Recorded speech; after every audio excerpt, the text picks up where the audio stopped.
Hey guys, welcome back to my channel. So this is Daily, and for today's video, ayan, gagawa po si Tito Victor ng tinolang salmon.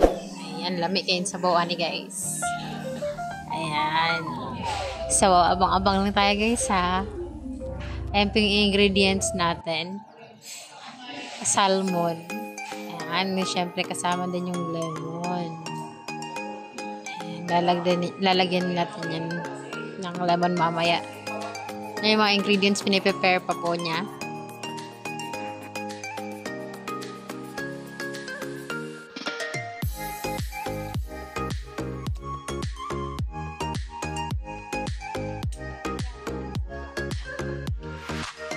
So, ayun nilunod. Nilunod na ang mga lamas.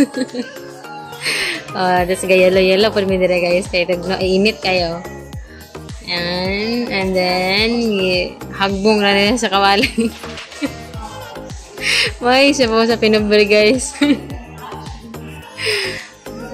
Sinabawa ay kuan sa tawagan na itinulang pinubre ba?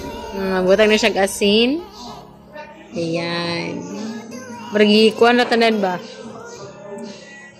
Napod ay pechay dere. Ayan guys, sinugasan ko muna. Ayan, ilulunod na natin ang isda. Ang salmon. Ayan guys, so ano na natin to? I-update ko na lang kayo mamaya. Dili na ilulunod, ihalo de. So, ihalo na lahat ang salmon.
Yes, for how many years, Char? For how many hours? Ay, minutes pala. Ayan, naluto na rin ang ating tinola.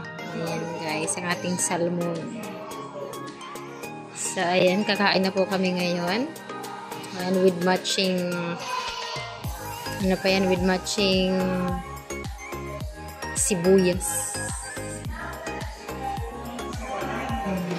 Tapos, may konting red rice tayo here. Ayan.